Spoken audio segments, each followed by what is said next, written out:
ओडिशा के कांजियापाल गांव के रहने वाले हमारे एक सब्सक्राइबर रवि भाई बताते हैं कि इनकी फैमिली का कोलकाता शहर में एक मिठाई की दुकान का बिजनेस है। उस दुकान को रवि के पापा और उनके बड़े पापा चलाते थे। अब धीरे धीरे इनकी उम्र बढ़ रही थी और उसी के साथ दुकान का बिजनेस संभालना भी मुश्किल हो रहा था इनके लिए। इसी बीच रवि के बड़े पापा का लड़का तरुण, वो बैंगलोर से अपनी ग्रेजुएशन कंप्लीट करने वाला था। घर वालों ने बोला कि कहाँ 20-25 हजार की नौकरी के लिए इधर उधर भटकेगा, तो कोलकाता आ जाओ और अपना दुकान संभाल। अब तरुण यहाँ घर वालों की बात मानते हुए कोलकाता आके अपनी मिठाई का बिजनेस संभालने लगता है। पर इसी बीच तरुण का अपने गांव आना जाना बहुत ज्यादा बढ़ चुका था, क्योंकि गांव की एक लड़की से तरुण का चक्कर चलने लगा था। पर तरुण के घर वालों को ना वो लड़की पसंद नहीं थी। वो चाहते थे कि कैसे भी उनके बेटे का पीछा इस लड़के से छूट जाए, और अपनी ये जिद पूरी करने के लिए तरुण के घर वाले हर लिमिट क्रॉस करने को तैयार थे। पर उनको कोई अंदाजा नहीं था कि उनकी ये जिद उनके सामने कितना भयानक मंजर ला के खड़ा करने वाली है। इस बेहद ही खौफनाक लव क्राइम हॉरर थ्रिलर को मेरे साथ खुद रवि ने शेयर किया है। रवि बताते हैं कि इनका गांव ओडिशा के भद्रक डिस्ट्रिक्ट में पड़ता है और उस गांव का नाम है कांजियापाल। यहाँ पर रवि की पूरी ज्वाइंट फैमिली रहती थी। अब जो मैं आपको घटना बताने जा रहा हूँ ये 2013 की है। उस समय रवि 9 साल के थे। अब देखो भाई, ये जो स्टोरी है ना, ये आपको अंदर से कचोट के रख देगी एकदम। बहुत ही ज्यादा सेंसिटिव है और मतलब मैं यही बोलूंगा कि मेंटली प्रिपेयर रहना जो अभी आप आगे सुनने वाले, क्योंकि मेरे लिए भी बहुत डिफिकल्ट हुआ था ये कहानी बनाना। अब जैसे मैंने आपको बताया था कि रवि के पापा और उनके बड़े पापा कोलकाता के अंदर एक मिठाई की दुकान चलाते थे। अब जैसे जैसे समय के साथ इनकी उम्र बढ़ रही थी, इनके लिए काम करना मुश्किल हो रहा था। और इसी बीच रवि के बड़े पापा का बेटा तरुण, वो बैंगलोर से अपनी ग्रेजुएशन कंप्लीट करने वाला था। अब घर वालों के बोलने पर उसने डिसाइड किया कि ठीक है, मैं कोलकाता जाके अपनी मिठाई का बिजनेस संभालूंगा। और होता भी ऐसा ही। अब यहाँ एक चीज समझना कि जब ये कोलकाता आया अपना बिजनेस संभालने के लिए, तो जो इनका गांव था वो थोड़ा सा नजदीक पड़ गया। अब हर हफ्ते 10 दिन में तरुण कोलकाता से अपने गांव आ जाया करता। अब इसी दौरान तरुण की अपने ही गांव की एक लड़की से बात स्टार्ट हो जाती। धीरे धीरे ये दोनों रिलेशनशिप में आ गए और कुछ महीने के बाद ही दोनों एक दूसरे के लिए पागल हो चुके थे। अब यहाँ तरुण का भी काम पर ध्यान लगना कम हो गया। ये हर तीसरे चौथे दिन कुछ न कुछ बहाना करके गाँव आ जाया करता। और जैसे जैसे टाइम आगे बढ़ रहा था, तरुण ने अपने फैमिली पर भी ध्यान देना बंद कर दिया। अब इसके घर वाले तरुण के इस बिहेवियर से बहुत परेशान थे और साथ ही उनको वो लड़की भी पसंद नहीं थी। तरुण की फैमिली चाहती थी कि कैसे भी मेरे बेटे का पीछा उस लड़की से छूट जाए, पर नेचुरली तो वो पॉसिबल था नहीं। क्या करते ये लोग, समझा समझा के थक चुके थे, पर तरुण सुनने को तैयार नहीं। यहाँ पर तरुण की माँ इनके गांव के पास ही एक हनुमान साधक थे, मतलब जो हनुमान जी की उपासना करते थे, उनके पास जाती है। जाके उन्होंने बताया कि मेरा लड़का ऐसे ऐसे लड़की के चक्कर में पड़ गया है, आप देखिए बाबा कुछ उपाय कीजिए। तब उन बाबा ने अपना ध्यान लगाया और उसके बाद उन्होंने एक अलग ही एंगल खोल दिया। तरुण की मम्मी को उन्होंने बताया कि आपके गाँव में जो जागर होता है ना, एक तरीके का पूजा जिसमें रात भर लोग जागरण करते हैं, उस जागर में आपके बेटे को जो भोग का मिठाई होता है ना, उस मिठाई में कुछ मिला के लड़की के घर वालों ने खिला, और इसी के कारण अब वो उनके वश में हो चला है। तब यहाँ पे तरुण की माँ ने पूछा कि बाबा फिर कुछ बताइए क्या उपाय है। तब उन्होंने बोला कि मैं एक तरीके की विधि बता रहा हूँ, वो पूजा आपको अगले 1 महीने तक लगातार करना है। और साथ ही उन्होंने एक मिश्री का पैकेट दिया जिसमें उन्होंने अपना मंत्र फूंक के रखा था। बाबा ने बोला कि इस मिश्री को हर रोज तरुण को खिलाना है। तरुण को कैसे भी आप लोग बुला के गांव वाले घर पर रखिए 1 महीने के लिए, और हर रोज वो मिश्री आप खिलाएंगे, आप चाहे जैसे भी खिलाए, दूध में डाल के दो, चाय में डाल के दो, कैसे भी दो। फिर 1 महीने के बाद आपको जो है चेंजेस दिखना स्टार्ट हो जाएंगे। अब यहाँ तरुण की मम्मी ने बाबा जी द्वारा बताया गया पूरा नियम किया और उसके 1-1.5 महीने के बाद ही तरुण में चेंजेस दिखने स्टार्ट हो गए। तरुण उस लड़की से मिलना जुलना कम कर चुका था। इसी बीच इसके घर वाले इस चक्कर में थे कि कैसे भी तरुण की कहीं शादी फिक्स कर दो ताकि ये उधर उलझ जाए और दोबारा उस लड़की के चक्कर में ना पड़े। अब इन लोगों ने तरुण को जब बताया कि तुम्हारी शादी हम यहाँ पे फिक्स करना चाह रहे हैं, तो सरप्राइजिंगली तरुण मान जाता है कि ठीक है। अच्छा, यहाँ पर तरुण ना एक डायरी मेंटेन करता था, जिस डायरी में वो जो भी खर्च करता था उसका हिसाब लिख के रखता। जब तरुण उन लड़की वालों के ब्लैक मैजिक के प्रभाव से बाहर निकला, तब ना ये एक बार अपनी डायरी गो थ्रू कर रहा और ये डायरी में देखता है कि भाई मैंने कितने ज्यादा पैसे उस लड़की और उनके परिवार वालों पर खर्च कर दिए। ये बात तरुण अपने पेरेंट्स को बताता है कि यहाँ पर इतना पैसा मेरे से वो लड़की लूट ली है। इस पर घर वालों ने बोला कि ठीक है बेटा, जो हो गया जाने दे, हमारा बेटा ठीक हो गया है, अब उसकी बुद्धि सही हो गई है, हमें और कुछ नहीं चाहिए, छोड़ दो, जो पैसा गया उसे जाने दो। पर तरुण के दिमाग में ये बात घर कर गई थी कि वो लड़की पे मैंने इतना भरोसा किया, उसके परिवार वालों को मैं अपने परिवार से ज्यादा मान, और वो मेरे से पैसा ऐंठ रही थी। ये सीधा उनके घर पर पहुंच जाता है। घर पर जाके बोलता है कि ये मैंने आप पर इतना इतना पैसा खर्चा किया है, आप लोगों ने इतना पैसा मेरे से लिया है, वो पैसा वापस कीजिए। अब जब ये बात तरुण के पेरेंट्स को पता चली तो वो बहुत गुस्सा करने लगे, तुझे क्या जरूरत है उनके पास जाने की,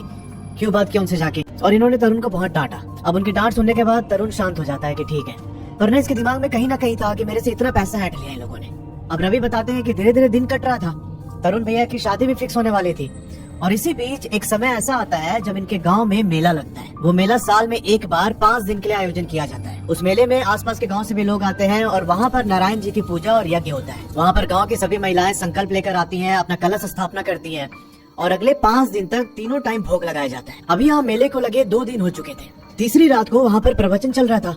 गांव के सारे लोग आसपास बैठे हुए थे और जो तरुण लड़का है ये रवि और इसके दूसरे कजन भी वहीं साइड में बैठ के प्रवचन सुन रहे थे। इस बीच तरुण का फोन बजता है। इसने फोन की ओर देखा और फिर रवि को बोला कि अभी मेरा कॉल आ गया जरूरी, अब मैं थोड़ी देर में आता हूँ, तुम लोग बैठो।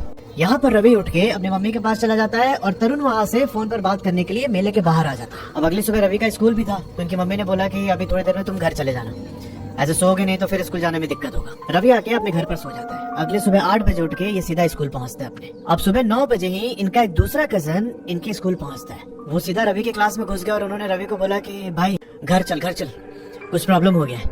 रवि अपना बस्ता उठा के उनके साथ घर आ जाता है और घर आने के बाद रवि को पता चला कि जो इनके तरुण भैया थे ना, उनको किसी ने मार दिया है और मार कर जो उनके गांव का खेत होता है उसी खेत में उनकी बॉडी फेंक। सुबह जब कुछ लोग उधर से क्रॉस कर रहे थे तो उनको बॉडी दिखाई दी और फिर उन्होंने तरुण के घर पर इन्फॉर्म किया। अब यहाँ पर रवि बहुत क्लोज था तरुण से, ये बार बार जिद करने लगा कि मुझे देखने जाना उनकी बॉडी को। तब रवि के पेरेंट्स ने बोला कि नहीं तुम मत जाओ, तुम घर में जाओ अंदर, वहाँ सीन ठीक नहीं है, डर जाओगे तुम। अब यहाँ पर रवि के जो बड़े भैया थे, जो अपने सगे बड़े भैया थे, वो गए थे बॉडी देखने के। जब ये देख के वापस आए तो इन्होंने बताया कि तरुण का हाथ और पैर दोनों तोड़ के उसको ट्विस्ट कर दिया था किसी ने और उनके मुंह में जहर डाला गया जिसकी वजह से उनकी मौत हुई। और साथ ही इस चीज को सुसाइड दिखाने के लिए उसके बॉडी के नीचे डायरी में कुछ नोट लिख के रखा हुआ था। बाद में जब हैंडराइटिंग मिलाई गई तो पता चला कि भाई ये तो तरुण की हैंडराइटिंग है ही नहीं। पोस्टमार्टम रिपोर्ट में भी मर्डर का प्रूफ मिल चुका था। पर रवि बताते हैं कि इतने सारे प्रूफ होने के बाद भी गाँव के कुछ इंटरनल पॉलिटिक्स के कारण इस केस को दबा दिया गया। ना कोई प्रॉपर इन्वेस्टिगेशन हुई, ना ही जस्टिस मिला। अब इस बीच जो रवि के पेरेंट्स थे उन्होंने तरुण के पेरेंट्स को बोला कि आप लोग केस लड़िए, हम आपके साथ खड़े। पर बेटे के जाने के गम में उनके पेरेंट्स एकदम टूट चुके थे। उन्होंने बोला कि क्या फायदा केस लड़के, मेरा बेटा तो वापस नहीं आएगा ना। और ऐसा बोल के बहुत फूट कर रोने लगे वो लोग। फिर उनकी ये हालत देख के बाद में किसी ने प्रेशराइज नहीं किया केस वेस लड़ने के लिए और ये केस ऐसे ही ठंडे बस्ते में चला गया और यहीं से खेला चालू होता है दोस्त। अब देखो, जिस दिन तरुण की डेथ हुई थी उस दिन उसका अंतिम संस्कार करते करते शाम के 5 साढ़े 5 बज जाते हैं। अब इसी बीच अंतिम क्रिया में शामिल होने के लिए इनके कई सारे रिश्तेदार पहुंचे हुए थे गाँव पे। इन्हीं में से इनके 2 रिश्तेदार ऐसे थे जो पास वाले गांव से आए थे। उनका गांव तरुण के गांव से 1 किलोमीटर दूर था। अब वो लोग अंतिम क्रिया के बाद तरुण के घर पे आके बैठे हुए थे और घर से अपने गांव के लिए निकलते निकलते इनको शाम के 7:30 बज जाते हैं। अब एक चीज समझना कि जो इन रिश्तेदारों का गांव था ना, वहाँ तक जाने के 2 रास्ते हैं। एक तो जहाँ पर मेला लगा था, उस मेले के पास में एक जंगल है और जंगल के साइड से एक रास्ता जाता है और वो एक छोटा रास्ता था। जो दूसरा वाला रास्ता है वो नदी के ऊपर जो बांध बनी हुई है उस बांध से घूम कर जाना पड़ता है। तो इन लोगों ने सोचा कि अभी तो मतलब 7:30-8 बज गए, रात हो रहा है, तो छोटे वाले रूट से ही चलते हैं। ये दोनों रिश्तेदार उस जंगल के पास जो रोड था उस रोड से जाने लगे अपने गांव की तरफ। अब उसी रोड पे इनके गांव का गवर्नमेंट स्कूल भी पड़ता है। अब जैसे ही इन दोनों लोगों ने उस गवर्नमेंट स्कूल को पार किया, इनको पीछे से किसी की आवाज सुनाई देती है, जैसे कोई मदद के लिए बुला रहा हो।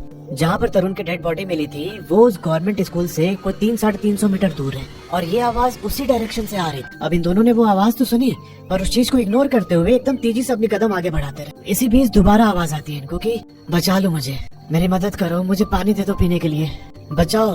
अब जैसे ही इन लोगों ने वो आवाज सुनी, इनको समझ में आ गया कि ये तो तरुण की आवाज है। भाई ये आगे जा ही नहीं पाए, वहाँ से सीधा जंगल के अंदर भागते हैं और जंगल क्रॉस करके सीधा मेले में पहुँच गए। मेले में एकदम चिल्लाते हुए पहुंचे ये लोग। इन्होंने देखा कि वहाँ पर गांव के बाकी लोग भी मौजूद हैं और जब उन गांव वालों ने इन दोनों को चिल्लाते हुए देखा तो वो सब इनके पास आ गए। वो लोगों ने पूछा कि क्या हुआ, ऐसे क्यों चिल्ला रहे हो? तो ये दोनों अगले 15-20 मिनट तक कुछ बोल नहीं पाए। बाद में इनको पानी दिया गया पीने के लिए और फिर पानी पीने के बाद इन्होंने बोला कि उधर पीछे से कोई मदद के लिए बुला रहा है। हम लोग पीछे मुड़े पर कोई दिखाई नहीं दिया, ऐसा लग रहा था कि तरुण का आवाज है। पर गाँव वालों ने इस बात को माना नहीं। उनको लगा कि अभी अभी ऐसे उसके अंतिम संस्कार से आया है तो हो सकता है इसको भ्रम हो रहा। अब वहाँ से गांव के 4 लोग उनके साथ उनको घर तक छोड़ने गए। अब यहाँ रवि बताते हैं कि हमारे कम्युनिटी में ऐसा नियम है कि अगर किसी की डेथ बिना शादी किए होती है तो 7 दिनों तक उसका क्रियाकर्म किया जाता है। फिर 7वें दिन जाके, जैसे हमारे में हिंदुओं में क्या होता है 13वीं होती है 13 दिन के बाद, तो यहाँ पर इनके कम्युनिटी में 7वें दिन पूरा वो फाइनल क्रियाकर्म होता है और जिसकी शादी हो गई होती है उनका 5 दिन में कम्प्लीट हो जाता है ये सब काम। अभी रवि बताते हैं कि जो ये मेला लगता है ना हमारे गाँव में, ये दिवाली से 2-4 दिन पहले लगता है। अब फाइनली जब भैया का ये 7 दिनों का क्रियाक्रम चल रहा था तो उसी बीच दीपावली का त्योहार आता है। अब यहाँ होता ये है कि जो तरुण है वो अपने मम्मी पापा के रूम में सोते थे और जो ये 7 दिन तक इनका क्रिया चलने वाला था उस बीच उस रूम में कोई भी नहीं सो रहा था। अब इनके रिवाज के मुताबिक हर रोज उस रूम के अंदर खाना रखा जाता था और खाना रख के गेट आगे से लॉक कर देते थे लोग। पर भाई चौथे दिन से ही अजीब अजीब चीजें होने स्टार्ट हो जाती है। जब ये लोग सुबह कमरा खोलते तो देखते कि भाई जो इन्होंने बर्तन में दाल रखी है, सब्जी रखी है, वो सब कुछ जमीन पर गिरा हुआ। जिस मिट्टी के बर्तन में चावल रखा था वो पूरा चावल ही गायब है। और अगले 2 दिनों तक